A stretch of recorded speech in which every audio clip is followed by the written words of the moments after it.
Harka fuunee nageenya keenya kabajaa sinaa ga'u hordoftoota keenyaa kun sagantaa televezyiinaa baankiin daldala Itoophiyaa dhimmoota tajaajila baankii irratti xiyyeeffachuudhaan isin biraan ga'uudha. Maarii sagantaa keenya torbee kanaaf jennes odeeffannoo baankichaa torbeedhaan dabaallee isin biraan ga'uudhaaf qophoofneetu kan nuti jirruuni. Haga xumura qophii keenyaatti nu waliin turaa kan isiniin jedhu Andastaa Atoomaati turti gaarii.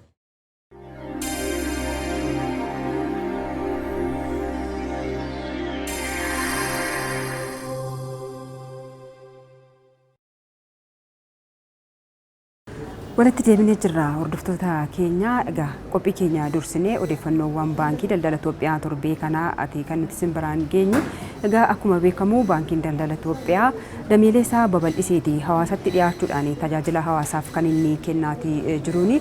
Torbee darbe kana keessas egaa godina Shawaa Kibba Lixaa aanaa Qarsaa Maallimaa magaalaa Adaadii Maariyaam jedhamu keessatti dameesaa banateetu kan inni jiruuni diistiriiktii Lixaa Finfinnee jechuudha. Diistiriiktii Lixaa Finfinnee haga ammaatti dameesaa 137ffaadha. Magaalaa Adaadii Maariyaamitti kan inni banateeni egaa hogganaan diistiriiktii Lixaa Finfinnee obbo Giruumee Kabbadaa akka jedhanitti damee kana keessatti tajaajiloonni kennamuu qaban hundiyyuu hawaasaaf akka kennamanii kaasaniitu kan isaan jiraniini keessattuu gama qusannaatiin hawaasatti gadi dhiyeenyaan dhiyaachuudhaan qusannaa irratti hawaasni keenya of eeggannoodhaan waan qaburraa qusatee jireenya isaa akka gaggeeffatuuf diinagdee isaa akka guddifatuu fi kaasaniitu jiruuni xiyyeeffannaan isaa akka hojjetanii kaasanii obbo Giruumee. Odeeffannoon torbee kanaa gama birootiin ammoo biyya keenya keessatti nootiin haaraa maallaqni tibba darbee maxxanfamee baheetu kan inni jiruuni. Maallaqni kun egaa baankiin biyyoolessaa tajaajilli dura birriin dura tajaajila kennaa ture. Yeroo daangaa kaa'eetu kan inni jiruuni. Maallaqni dura biyyattii keessatti tajaajila kennaa ture kuni uummanni akka isaatii maallaqa sana qabu gara baankii biyyattiitti dhufe baankii daldala Itoophiyaa fi baankota biyyattii keessa jiran hundumaattuu dhufanii jijjiirrachuu akka qaban gara maallaqa haaraa kanaatti jechuudha. Baankiin biyyoolessaa yeroo kennee hubachiiseetu kan inni tureeni. Yeroon daanga'ee kenname kun immoo yeroo ammaa kana ji'a onkoloolessaa keessa ni xumurama jechuudha. Keessattuu egaa maallaqa duraa fi amma yeroo ammaa kana tajaajila kennaa jiranii maallaqni yeroo ammaa maxxanfamee bahee birrii abbaan birrii 10 fi maallaqni duraa tajaajila kennaa ture yeroo ammaa kana egaa jijjiiramaatii jiru abbaan dhibba xiqqoo halluu isaanii wal fakkaata waan ta'eef egaa hawaasni keenya naannoo baadiyyaa jiru wal fakkeenya halluu kanaatiin akka of eeggannoo gochuu akka qabanidha. Odeeffannoo qabnuun egaa naannoo baadiyyaa keessatti daldaltoonni seeraan alaa ni jiruuni. Bittaa fi gurgurtaa irratti maallaqni kun xiqqoo egaa wal fakkaatuu fi kan abbaa birrii dhibbaa isa duraatiin jechuudhaan hawaasa gowwoomsaa akka jiran odeeffannoon nu gaheetu jira. Kanaaf egaa gaafa bittaa fi gurgurtaa raawwattanii maallaqa kana lakkoofsa isaa adda baafattanii ilaallachuudha kan isinii qabdanii. Haga maallaqni inni dura dhorkamee tajaajilaan ala ta'utti kanatti fayyadamaa of eeggannoo godhaa isiniin jennaan hordoftoota keenya. Egaa qophiin keenya itti aanus dhimmuma kanarratti kan inni xiyyeeffatu pirezidaantiin baankii daldala Itoophiyaa obbo Abbee Saannoon dhimmuma kanarratti odeeffannoo bal'aadha kan isaan kennanii barbaachisummaan jijjiirraa maallaqaa taasifame kun maalii fi kan jedhuu fi hawaasni keenya waan hubachuu qabu irratti ibsa bal'aa nuu kennaniitu kan isaan jiranii. Darabeen koo Dibaabaa Burraayyuu pirezidaantii baankii daldala Itoophiyaa obbo Abbee Saannoo istiidiyoo keenyatti affeerrachuudhaan wajjin turtii taasiseetu kan inni jiruuni. Qophiin keenya dhimma kanarratti xiyyeeffata. Akka xumura qophii keenyaatti nu waliin turaan isiniin jedha garuu qophichaatti isin dabarsa.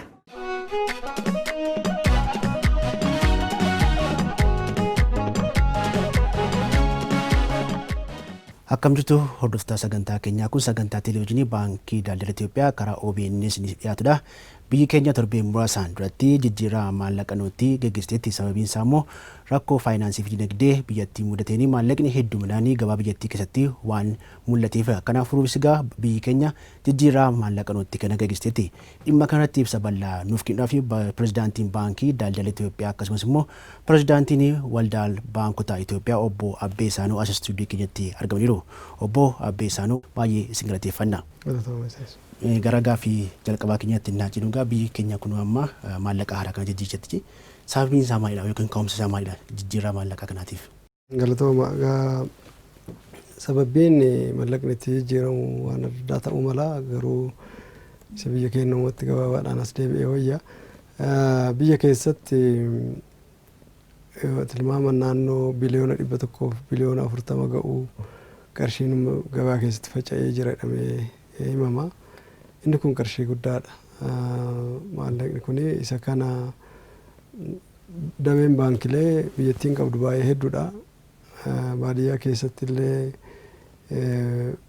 maayikiroofaayinaansiin jiru magaalaa keessa almost bakka hundaa'u baankileen jiranii. Kana yoo ilaalamu qarshiin amma kana ikonomii biyya keenya keessatti humna biyyaatti faana yeroo ilaalamu gabaa keessatti faca'ee jiraachuun isaa dhibee guddaadha. Kana dhibeen kun egaa garaagararraa rakkina garaagaraa fida. Inni hangafaa rakkina ikonomiiti. Kanarra darbee immoo rakkinuma tasgabbii biyyaatiis. Kuni rakkina ishuu gurguddoo lamaadha. Isa ikonomii kanaa si maal jechaadha waan jedhu si ibse. Qarshiin baankii keessa taa'u tajaajila biyyaaf oola. Misooma biyyaaf oola. Faayidii biyyaaf oola. Baankiin tokkorraa qusannoodhaan sassaabee kabiraatti liqeessa akka ittiin hojjetu jechaadha. Inni hojjetuun sun bu'aa biyyaa buusa gara hedduuni oomishni oomishu faayidii biyyaaf kenna. Oomisha kana keessatti immoo jiruu uumaa dhaleen biyyaa iddoo hojii argatu mindaa argatu jiraachuu danda'u jechaadha. Nagaa biyyaatiif faayidii inni buusu guddaadha. Misooma biyyaatii fi iddoo tokko namni tokko waa hojjetu hojjetaan hojii argata, mootummaan taaksii argata, misooma karaan ittiin hojjetame ibsaan waa hedduu hojjetama jechaadha hojiin tokko biraati. Qarshiin waan kanaaf oolu mana nama tokkootti qollofame yoo taa'e qabeen nama seene jechaadha. Qabeenni baankii keessa jiru hin dhalayin hojjeta faayidii hedduurra oola. Qabeenni manatti qollofameeru garuu kama seene isumas taa'ee eega. Inni taa'ee eegu kun rakkina lama qaba. Rakkinni inni tokko akkuma isin jedhe ba'ee misoomaaf hin oolle hojii malee taa'eera. Rakkinni inni lammataa gaafa gadi ba'u rakkoo fiduudha. Gaafa achi gadi ba'ee hojiirra oolus immoo karooruma malee gabaa keessatti faca'a. Waan kuufamee taa'ee seera malee ba'a. Achi gabaa keessatti gatiin meeshaa akka dabaluuf oola jechaadha. Yeroo baay'ee warri qarshii walitti kuusan kun fiiganii qarshii saniin meeshaa san gabaarraa sassaabu. Seera tokko hin qabu gibira isin kafalanii waan bitaa gurguran bakki isaan itti dho'isanis hin beekamu meeshaa san. Namni yoo achi gadi ba'u meeshaan hin qaalaa wanti kun haasa'ame torbaan hin booda daranuu qaalaa isa yaadame ol qaalaa yoo namni waan tokko qaalaa'edha. Maaliif jarri kuffidanii gabarraa sassaabu gaafa namni maraatee dhabe gatii isaa harka dachaa lama sadiin dabalanii deebisanii immoo gurguru gabaa irratti. Qaalessanii jechaadha gabaarra rakkoo uumanii qarshii san sassaabanii deebisanii manatti galchu. Akkaataa kanatti ikonomii irratti yakka hamaa uuma qarshiin haala malee kuufamee taa'u.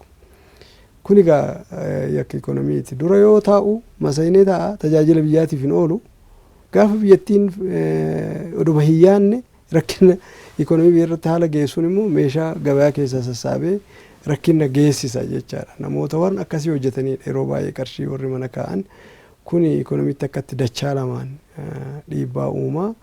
Qarshii ammamtuu biyyaaf barbaachisa jedhullee baankiin biyyoolessaa jiruun isaa kana to'achuudha. Kana akka amma qarshiin ikonomii keessa jira jedhee yoo maxxansuu dhiise qarshiitu dhabama misoomni rakkata.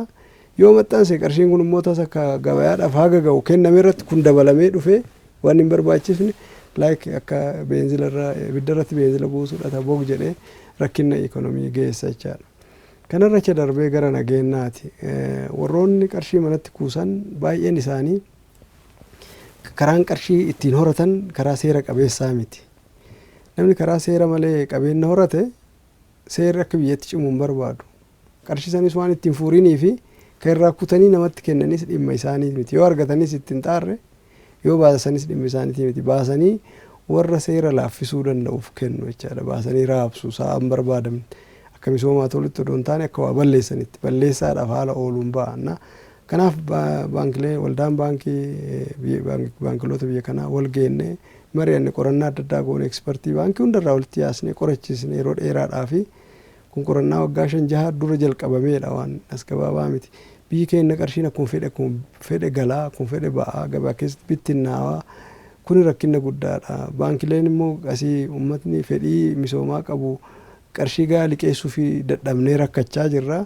Qarshiin kun yoo fedhe dhufee gabaa keessatti baay'ata dhufee baankis tuulama yoo fedhe ba'ee gabaa keessatti bada to'uu takka hin qabu karoorumaa baafachuudhaaf baankilee waan rakkiseedhaaf wal geennee qarshiin namni baasu kun daangaa itti godhamuu qaba akkuma biyyaan baha. Yeroo qoratan biyya akka biyya keenyaa namni qarshii akka fedhe fe'ee deemuun baay'ee miti biyya lafaa irratti hafeera. Namni miliyoona qarshii lakkaa'amu jooniitti fe'ee baasuu danda'a baankiidha. Daangaa akka godhamu yaada beeraa baankii dhiyeessuu murteessine. Daangaa akka godhamu gaafa murteessinu kana daangaa kana yoo goone qarshiin kan harka jiru silaa jira daangaa kanaan suuta ba'a. Kanu biran dhufne namni hin fidu barachuu tursa. Qarshiin baankii ba'ee siruma gabaa keessatti tuulama. Kanaaf akkamitti goone daangaa itti goona baankitti qarshiin galu malee ka jedhuu fi ishuun lammataa dhufe daangaa irraatii ka maddeedhaan. Sharafni kun jijjiiramu malee qarshii manatti dhokatamee jiru san as deebisuun hin danda'amu ka jedhurra waan geenneef nootillee jijjiiramuu qabaa jenne. Yoo jijjiirame jijjiirraa isaatiif qarshiin gara baankileetti ol gala yoo baasamu to'atamee ba'a jecha namni haala fedhe qarshiin baasuu hin danda'u. Garuu kafaltii barbaade iddoo kamittuu baankileen hin kafaluuf hin majeessuu fi baankii tokkorraa tokkotti dabarsuu danda'a rakkoon hin jiru. Baankii ofiittis damee tokkorraa tokkotti dabarsuu danda'a dhibee hin qabu.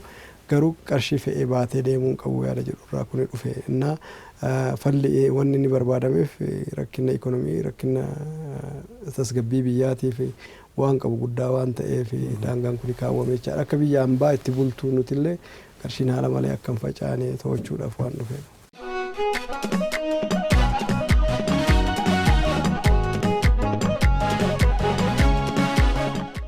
Qajeelfaman bahanii nootti maallaqaa kun baankii biyyaalessaatiin baheera. Kuni dandeettii baankota biyyoota kana keessaa cimsuu keessatti akkasumas immoo hawaasni gara baankiitti dhufee sirna tajaajila baankii keessatti akkasiinuu fi hagam karaa baname. Kuni karaa baay'ee bana namni amma dur akka baankiitti dhufee herreega banatu ta'eera. Amma isa duree barannee irraa oli namni qarshii 5,000 oliin herreega banatu nama gara 61,000 herreega banateera torban darbee qofa 61,000 5,000 oliin kabalan torbee tokko jechuudha. Torbee lama keessatti warri 5,000 oliin qofa banan jechaadha. Kuni waan ture miti kanarraa qofa naannoo biliyoona 4.8 sassaabeera baankiin daldala Itoophiyaa. Kuni waan guddaadha. Kuni warra dirqamaan banaa jedhamanii bananiidha. Kana lakkoofsitti marmarri akkaawuntii qarshii 5,000 ol sharafattan herreega banaa waan jedhameef warra banan nutti fakkaata jarri kun warri ka'umsa yeroo qarshii fidan 5,000 ol. Normally namni gaafa dur dhufu qarshii 200 300 banee herreega banatee egasii qarshii sochoosaa deema. Garuu 5,000 sanii olii warra bananii qofadha kun. Garuu warri herreega banatanii gara naannoo 700 ga'eera nuti amma baatii 3 keessatti jechaadha qarshii akka wanni herreega banatan baay'eedha. Kuni isa durirraa baay'ee dabaleera. Kuni dabaltii qaba parsantii 50 ga'u dabalateera. Warrumti qarshii guddaanuu banan baay'eedha. Haala kanaan walitti deemne qarshii amma 5,000 jedhamee haga tokko baankileellee banuu hin danda'anullee jedheeti beera baankiin 5,000 ka jedhe. Odoo gadi bu'ee 1,000 sanii gadis namni qarshii sharafatu hundumtuu herreega banatee jedhame lammiin biyyaa guutuun herreega baankilee biratti akka horatan godha. Uummanni akka qusannaa aadaa qusannaa baratan isaan godha. Of dura immoo guyyaa tokko baankii qusachuus qofa odoo hin taane daldalattis galuun waa hojjechuudhaaf baankiirraa liqaa barbaaduun isaan hin oolu. Garuu gaafa barbaadan san liqaadhaaf dhufurra lafa jala qarshii xiqqoos qabatan baankii biratti qusatanii maamilummaa odoo horatanii misooma of dura yaadaniif ilma isaaniitiif waa godhu waan yaadaniif baay'ee isaa waan gargaaruuf lammiin hundumtuu odoo herreega banate baay'ee gaariidha. Baankoleen biyya keenya dinagdee biyya keenya keessattis gaheen qabeenyi guddaadha sochii maallaqaa keessattis. Maallaqni kun yookiin immoo maallaqni jijjiiramuusaa hagam dandeettii baankolee kanaa cimsitee yaaddu? Baay'ee fooyyessa. Qarshii nama reefsi kaase naannoo biliyoona 100 fi biliyoona 40 kun gabayaa keessa jiru keessa biliyoonuma 70-80 dhufee baankilee bira gale taanaan qarshiin kun baay'ee gara gaggala baankii bira yoo dhufu baankiin yeroo 5-6 itti fayyadama. Kanaaf biliyoona 400-500 akka argannetti lakkoofna. Qabeenya kun ikonomii biyyaatiif jijjiirranni fidu baay'ee guddaadha. Biliyoona 100 waan tokko jechaan daasee ijaaru jechaadha. Waan xiqqaa miti. Qarshiin ammasii gabayaa keessatti faca'ee badhee keessa taa'a jechaan I think kisaaraa guddaadha biyya kanaaf. Misooma ammasii waan hojjetuu danda'u badee biyya akka ala keessa taa'aa jira. As deebi'e immoo piroojeektii xixiqqoolee hedduu hojjetee biyya keenyaa fi carraa hojii dargaggeessa kennu baay'een isaa hojii hin qabu. Kanaaf carraa hojii uumuu irratti gahee guddaa qaba. Namni misooma hojjetu tokko waan dura argaturraa liqaa dabalata isaa yoo kennine piroojeektii haaraa jalqaba. Hojjetaa dabalatee qaxara. Nama hedduuf carraa hojii uuma, nama hedduuf carraa jireenyaa uuma, maatii hedduu rakkoorraa baasa jechaadha. Kanaaf faayidiin inni baankiin hundumtuu bu'a qabeessadha. Baankiin faayidiin addaa isaan argatan jiran, uummanni garuu faayidaa argata. Asirraa bu'aa hojjetanii waa bu'aa tokko hin dabalaaf ta'a. Baankileen amma dhiphinni isaanii uummanni keenya odoo fedhii misoomaa qabu, odoo waan misooma hojjetu odoo jiru liqaa nu gaafatee nuti immoo biyyi biraa liqaa nama kennaniif dhabanii rakkatan.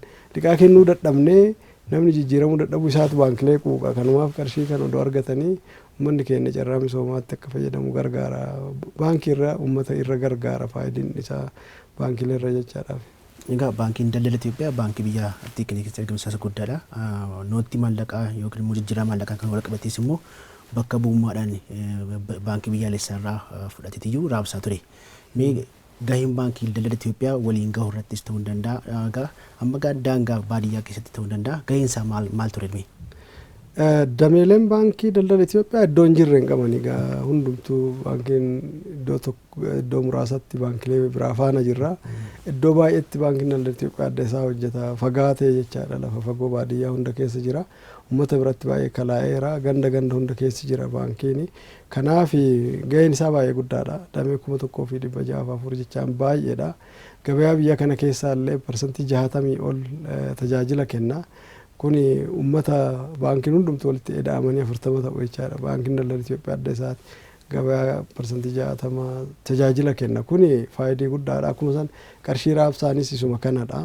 Gahee ammasii taphata. Baankilee kenna ammas baay'atuufis qarshii raabsaati jirra. Sanirra darbinee baankilee dhuunfaalee hedduufis raabsaa irraa hagammaatti qarshiittuu gara qarshii biliyoona 2 fi walakkaa ol qarshii haaraa kana qofa kennineerra. Qarshii moofaa irraa fuuna. Baankii biyyoolessaas bakka buunee waan hojjennuuf jechaadha. Uummatarraa qarshii moofaa guurree gara giddugaleessaatti galchina. Qarshii haaraa kan immoo uummata bira akka gahu godhamaa jira. Tajaajila baankiilee namni akka baratuuf faayidaa isaas akka beeku barsiisaa jira jechaadha baankiin keenya. Gara gaaffiidhuma keenyatti baankiin biyyoolessaa qajeelfama baaseetti namoonni qarshii 100,000 fi amma miliyoona 1.5 qabanii erga fulbaana ofirraa kaaseetiyyuu ji'a tokko keessatti akka jijjiiran godhameera.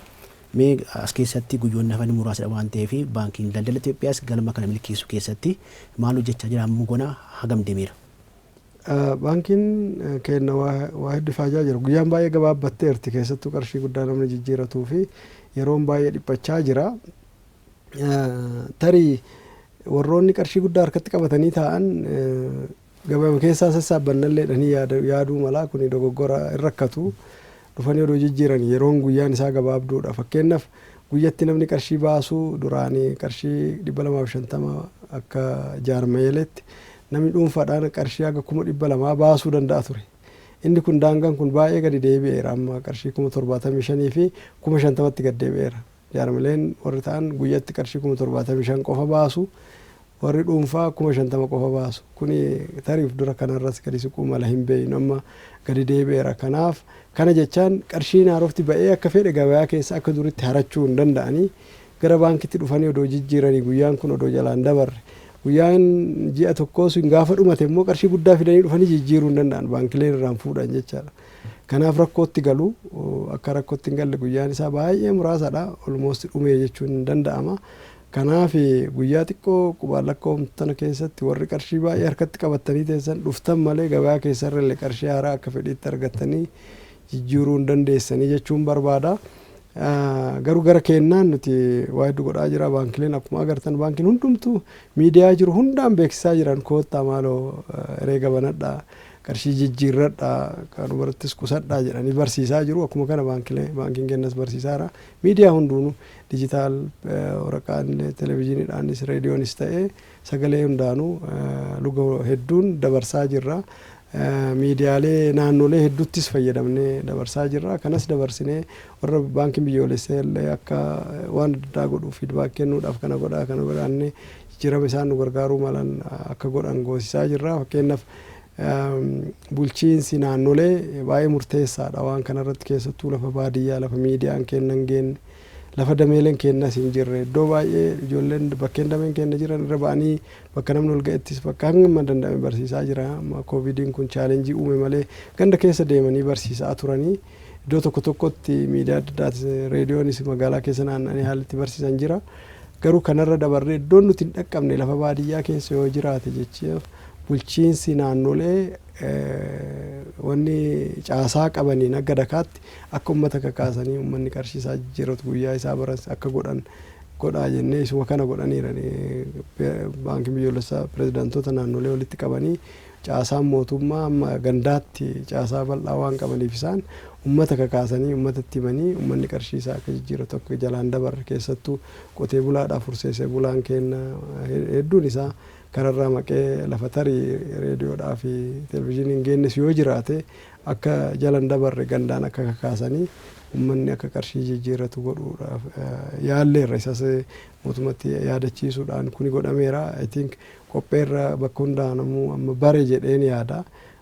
Kanaaf immoo akka egaa baankii bira dhufee akka rakkanne keessattuu dameeleen Finfinnee irraa achi fagaatan qarshii gahaa akka argatan godhameera. Qarshiin haarofti isaan bira ga'eera. Kanaaf uummanni dhufee jijjiirachuu danda'a. Kun baankii irratti galchee yoo baankitti herreega baankitti gale taanaan jijjiirame jechaadha. Ka keessatti qaban xiqqooleen yoo jiraatte isiidha akka jijjiiran ka gaafannu.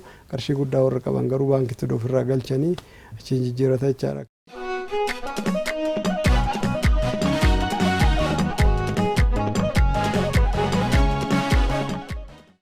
Egaa daangaan jedhu kaamii kun warra namoota qarshii harkaa guddaa qabanidha. Jaalammaa jaasaditti kan jiru immoo gama maallaqa xiqqaa harka kan qabu xixiqqoo waan ta'aniif mee daangaa kana kaamii kana keessa akka fayyadamanii fi maal gochuu qabu kutaan hawaasii kunneen jettu. Qarshii guddaa warri qaban akkuma jedhame guyyaa baatiin tokko dhumateera. Har'a guyyaan akka faranjiitti 8 kana booda guyyaa 7 qofatu jira jechaadha 8 kanarraati. Kanaaf guyyaan qabnu baay'ee xiqqaadha. Kana baay'eetti yaaduun murteessaadha. Kana baree uummanni warri qarshii guddaa qabu baay'een isaa fagoo jiras jedhee yaadu. Miidiyaalee fagoo miti isaan waruma dhagahuu danda'anii dhagaa waan jiraniif gara baankitti dhufanii odoo ofirraa galchanii gaariidha. Warri qarshii xixiqqoolee qabanis jiini lama hafes dheeraa miti. Innis baay'ee xiqqaadha. Gaafa maaltu xiqqaa isa godha gaafa dhumarratti namni hundumtuu dhufee horiira galee isa tajaajiluu hin dandeenyu. Ammuma keessummeessuu dandeenye keessummeessina kaan guyyaan irraa darbe jechaadha. Maaliif namni amma itti fayyadamaa waan hin jiraanneef namni baay'ee miti dhufee ka jijjiiraa jiru muraasa. Yeroon jalaa guutameeti namni yeroo dhabeeti kanaafi jedhamee wanni dheeressamuuf hin jiru. Fedhiin qabaanne jechaadha. Namni gara dhumaa ture rakkina isatu fudhata. Guyyaa dhumaarra dhufanii hiriira galan ji'a 3 guutuu ta'anii baankitti odoo dhufuu danda'anu baankileen tajaajila odoo balbala banatanii eeganu sanbatas dabalatee odoo hojjetaa jiranuu namni dhufee odoo hin fayyadamne gara guyyaa dhumaarra dhufee hiriira galee gaafasiin dhabee waan ta'u miti. Kanaaf guyyaa san ammuma gaafa humna keenya dhaqqabe qofa keessummeessina kaafee qabatee deemaan jechaadha birrii isaa wanti isaa faayidiin argatu. Kanaaf guyyaan ifin jiini lamaan jedhamee yookiin as gabaabbachuu mala. Maaliif namni baay'ee namas mara rakkachaa hin jiru agarree birrii akkaataan duraan yaadu baankiin biyyoolessaa dhufee hiriiratti baay'ataa maal jedhameeti baatii 3 jedhame. Amma akkaataa ilaalamutti amma seerri daanganuu jijjiirameera akka reef jedhee qarshii 250 amma ga'u namni guyyatti kabaasan 75tti gad deebi'e. 200 ka ture 50tti gad deebi'eera. Anytime laalamaa waan jiruuf akkaataan adeemsi isaa seerri jijjiiramuu mala. Guyyaa baatii 2 ka jedhame baatii 3 ka jedhame sunis 2ttis gad deebi'ee mala jechaadha. Tarii amma achi jiini tokko fa'aa hin ga'a. Waan performaansii isaa ka ji'a tokkoon laallamee akkaataa deemsutti baatii tokkottuu hin dhuma amma achi baatiin tokko hin gaa'edhamee as gabaabbachuu mala. Kanaaf namni baree odoo dhufee yeroodhaan ofirraa qarshiisaa jijjiiree gaariidha. Baatii 3 guutuu qabne dheenii ciisuun qabanii baatiin tokko irraa dhumateera. 2 tofee 2 kunis tokkotti deebi'uu mala. Maaliif jallisnee ma eeguu hin qabne wanti rakkoon hin jiraan namni walitti hin baay'anne yoo duraa shakkii hin jiru namni walitti baay'ata yaada jedhuudhaaf koronaa kanaafis jedhamee baatii 3 ka godhame amma yeroon isaa odoo gabaabbates mala inni yaadna nuti gara kennaani akka ogeessa tokkootti mootummaallee yaada keenya dhiyeessaa akka jirru. Kana tarii jijjiirraa gorsa keenya kana fudhatanii yeroon as gabaabbachuullee waan maluuf uummanni keenya dogoggoree irraaffatee akka qarshiin qabu xiqqoolleen jalaa akka manatti hin irraaffatamne qarshiin xiqqoon saaxinii mudaayii keessa kaawwatamtellee irraaffatamuu hin qabdu dhuftee sharafamuu hin qabdi jijjiiramuu qabdi jechuun barbaada. Egaa obbo Abdiisaan anaaf qabxii hedduu naaf kaastaniittu garuu maamilaa fi hawaasa keenya biratti ergaan gahuu qaba dhagahuu qabu hordofuu qabu kan jettanii jiraate. Waliigala egaa uummata keenya ammanni jiru uummanni hawaasni biyya Itoophiyaa kun baruu ka qabu qarshiin kun ka jijjiiramuuf tokkoffaa misooma uummataatii fi lammata nageenya uummataatiif lamaanuu uummataadhaaf mootummaadhaafis baankiidhaafis baankii biyyoolaadhaafis wanni dabalu jiru. Daballiin inni dabalu faayidii kanarraa argatanii uummanni tajaajilli itti gaafatamummaan wanti kaayyoon instituushinoonni kun jiraniif uummata isaanii tajaajiluudhaaf fayyaa nageenya uummataaf miseena uummata kanaaf waan ta'eef isarraa faayidii argatu yoo ta'e malee qarshii dhufu kanarraa faayidii addaa mootummaanis namni kamuu ka argatu hin jiru. Garuu uummatadha kan itti fayyadamu muummee isaa. Faayidiin isaa qarshiin kun dhufee misooma isaatiif akka oolu godhuudhaafi achi taa'ee rakkinni isatti fidaa jiru akka irraa hafu godhuudhaafi meeshaan akka isatti hin qaalofne godhuudhaafi qarshii kanaanii achi darbee immoo nageenya isaati. Qarshiin kun ba'ee warra nagaa biyyaa booressan harka galee uummata irratti rakkoo akka hin uumne gara seeraatti akka deebi'uudhaaf kana hubate pirogiraama kanas gargaaruu qaba. Warra haala kanaan qarshii manatti dho'isanii bira taa'anis saaxiluu qaba. Qarshiin akka gara seeraatti galu jechaadha. Ufiifis harkatti qabate fiduu qaba. Maatii isaas warra beeku hunda kakaase qarshii kana odoo jijjiiratanii rakkoo irra bu'uurraa hin dandamatu. Qarshii wanni ka seeraan ala ta'ellee gara seeraatti akka deebi'u hin gargaaruna. Misooma keessaniif fayyaa fi nageenya keessaniif bu'aan qabu guddaadha. Kana baraatii itti fayyadamaa yeroo gabaabaa kanatti wal yaadachiisaa wal kakaasaati qarshii keessan jijjiiradhaa. Qarshiinis manatti irraaffattanii gariin tiraasii keessa quuxii keessatti lafa keessattis ka awwaalee baankii biraa baqatee taa'u jira. Guyyaan isaa gaafa darbite qarshii odoo hin taane biyyee ta'a inni suni waan fayyadu hin qabu. Irraaffattanii bakka keettanitti rakkoo irra hin bu'inaati gara baankii geessaa sharafadhaa qabeenyatti jijjiiradhaa jechuun barbaada. Obbo Abdiisaan pirezidaantii baankii daldala Itoophiyaa akkasumas immoo pirezidaantii waldaa baankota Itoophiyaa asitti argamuudhaan ibsa bal'aa dhimma jijjiirannoo irratti waan nuuf ibsaa nu kenniti baay'ee isin galateeffanna. Egaa hordoftoota sagantaa keenya ibsa bal'aa obbo Abdiisaan irraa hubannoo akka argatan abdii qabna. Hubannoo argatan kanis immoo gara hojiitti jijjiiruudhaan gahee lammummaa keessan akka baatan abdii qabna. Kanumaa gangaa daangaa kaa'ame kana keessatti maallaqa harka keessan argamanu gara baankiitti fiduudhaan jijjiirachuun rakkoo dinagdee yookiin miidhaa dinagdee isinirra gahurraa akka ofirraa baratan asuma ergaa keenya dabarsina. Nagaatti torbee gaarii isiniif haa ta'u.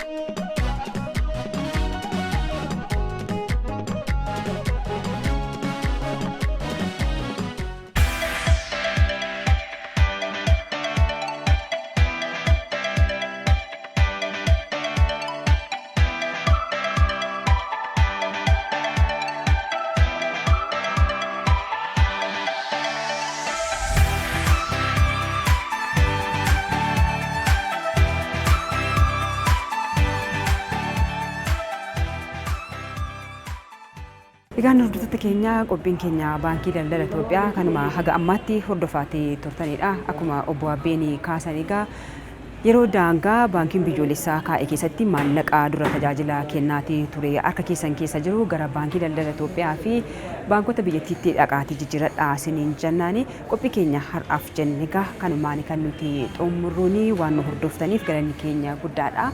Egaa qophii keenya har'aaf jennee kanumaan kan nuti xumurruuni sinfana turte kan taasise Andastaa Atoomaatii gama ogummaa kaameraatiin immoo wanda sana lamaayyuu si nu faana kan inni tureeni osoo jennu bakki waraabbii kana itti taasisnee damee baankii daldala Itoophiyaa Gazaa'een Jilmaa jedhamee waamamu keessatti nama torbee naa taasisu nagaatti.